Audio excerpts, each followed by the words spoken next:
Students, आज हम discuss करेंगे ओजोनोलिसिस ऑफ बेंजीन, यानी हम बेंजीन का रिएक्शन करवाएंगे ओजोन के साथ। ओजोनोलिसिस हम कहते हैं कि ओजोन की मौजूदगी में जो ब्रेक डाउन होती है किसी सब्सटेंस की, इस केस में बेंजीन की हम बात करेंगे कि बेंजीन की किस तरह से हम ओजोनोलिसिस करते हैं। ओजोन का तो आपको पता है, इससे पहले भी हम पढ़ चुके हैं। O3 ये जो है एलोट्रॉपिक फॉर्म है ऑक्सीजन की, और एलोट्रॉपिक फॉर्म हम किसे कहते हैं कि जब कोई एलिमेंट जो है वो टू और more than two different form में एग्जिस्ट करे तो इसे हम एलोट्रॉपी कहते हैं। ये जो है ओजोन जो है ये एलोट्रॉपिक फॉर्म है ऑक्सीजन की। हम यहाँ पे इसका रिएक्शन देखेंगे कि किस तरह से बेंजीन के साथ इसका रिएक्शन होता है। मैं सबसे पहले यहाँ पे बेंजीन का जो है वो स्ट्रक्चर लिख लेता हूँ, ठीक है। +O3 ओजोन के साथ इसका रिएक्शन होगा और हमारे पास प्रोडक्ट क्या आएगी, मैं ये प्रोडक्ट आपको दिखा दूँ। यहाँ पे जो है वो ओजोन के तीन ओजोन के मॉलिक्यूल जो है वो इसमें ऐड हो जाएंगे, ठीक है। 3 मैंने लिखा है यहाँ पे, और किस तरह से ऐड होंगे इस चीज़ को मैं यहाँ पे आपको बता देता हूँ। यहाँ से मैं ये स्ट्रक्चर कॉपी करूँगा, और ये जो डबल बॉन्ड है बेंजीन में, अल्टरनेट डबल जो बॉन्ड है, यानी ये वाला बॉन्ड है, ये ख़त्म होगा और इसकी जगह क्या हो जाएगा, यानी यहाँ पे तो कार्बन है, हर कार्नर जो है वो कार्बन को रिप्रेजेंट कर रहा है। एक ऑक्सीजन इस तरह से आ जाएगा, सॉरी मैं ऑक्सीजन को ठीक करके लिख लूँ। एक ऑक्सीजन इस तरह से आ जाएगा, एक ऑक्सीजन यहाँ पे आ जाएगा इसी तरह से, और इसी तरह से एक ऑक्सीजन जो है वो यहाँ पे आ जाएगा, और ये जो है इस तरह से बन जाएगा, ठीक है। ओजोनाइड जैसा कि हम पहले पढ़ भी चुके हैं, मोलोजोनाइड बना था, और फिर जैसे अल्कीन में हमने बात की थी, ठीक है, इसी तरह। और यहाँ पे भी यही होगा, बिल्कुल वही प्रोसीजर हम देखेंगे कि यहाँ पे क्या हो जाएगा। फिर इस केस में भी यहाँ पे एक ऑक्सीजन यहाँ पे अटैच हो जाएगा, एक ऑक्सीजन यहाँ पे, एक ऑक्सीजन यहाँ आ जाएगा, और ये इस तरह से, ठीक है।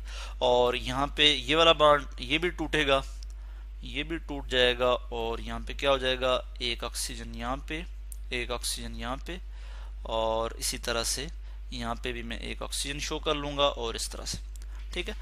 तो यहाँ पे आप देख सकते हैं, यानी हर कार्बन जो है वो, हर कार्नर जो है वो एक कार्बन को रिप्रेजेंट कर रहा है, और ये बन जाता है, इसको हम कहते हैं बेंजीन ट्राइओजोनाइड।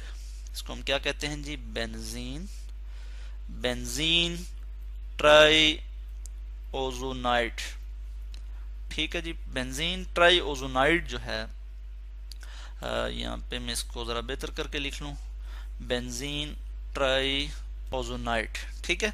अब क्या होगा फर्दर, इसके बाद हम देखते हैं कि इसकी हाइड्रोलिसिस होगी, या हम कहते हैं कि ये जो आपको पता है कि जो बेंजीन ट्राइओजोनाइड हैं, या जो ओजोनाइड्स होते हैं, हम पहले भी पढ़ चुके हैं कि ये बहुत ज़्यादा अनस्टेबल होते हैं। ये जो है डायरेक्टली जो है वो रिड्यूस हो जाते हैं जब हम इनकी क्या करते हैं जी, हाइड्रोलिसिस करते हैं, ठीक है, in the presence of zinc की मौजूदगी में, या फिर हम कहते हैं जिंक के साथ जो है जब हम इनकी जिंक और वाटर की मौजूदगी में हम क्या करते हैं, इनकी हाइड्रोलिसिस करते हैं, H2O, और यहाँ पे मैं लिखूंगा जिंक।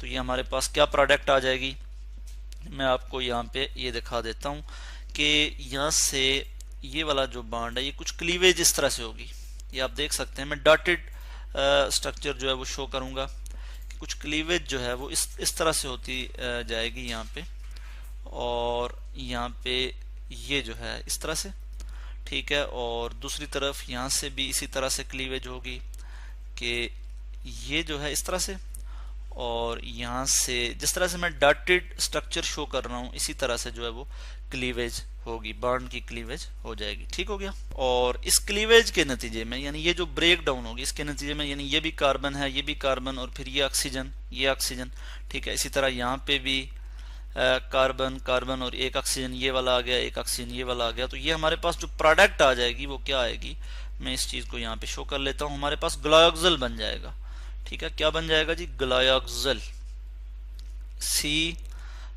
CH, ठीक है, डबल बॉन्ड O, फिर मैं यहाँ इस तरह लिखूंगा CH डबल बॉन्ड O, और ये 3 मॉलिक्यूल जो है वो आ जाएंगे ग्लायोक्सिल के, GLYOXAL,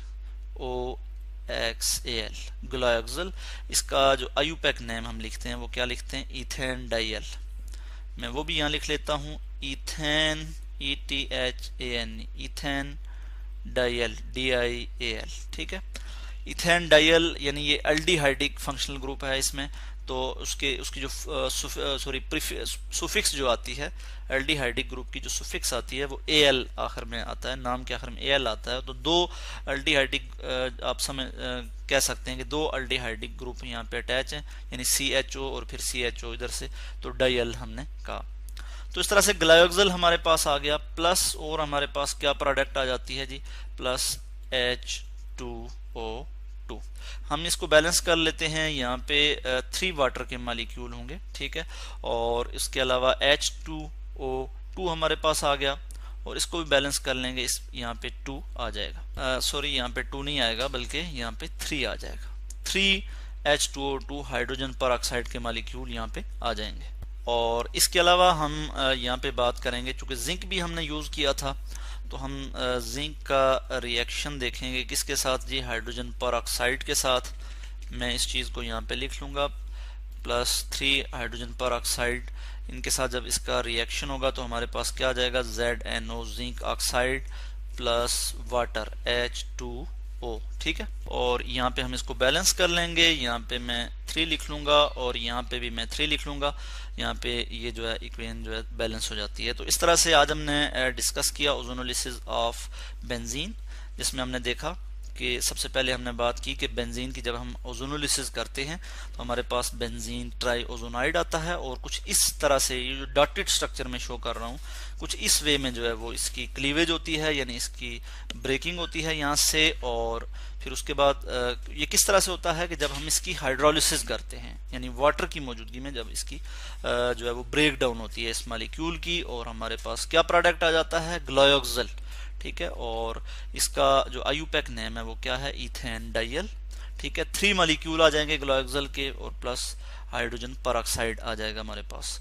और जिंक और हाइड्रोजन पर ऑक्साइड ये जब आपस में रिएक्ट करेंगे हमारे पास क्या बन जाएगा, जिंक ऑक्साइड बन जाएगा, और 3 वाटर के मॉलिक्यूल आ जाएंगे। तो इस तरह से आज हमने डिस्कस किया ओजोनोलिसिस ऑफ बेंजीन।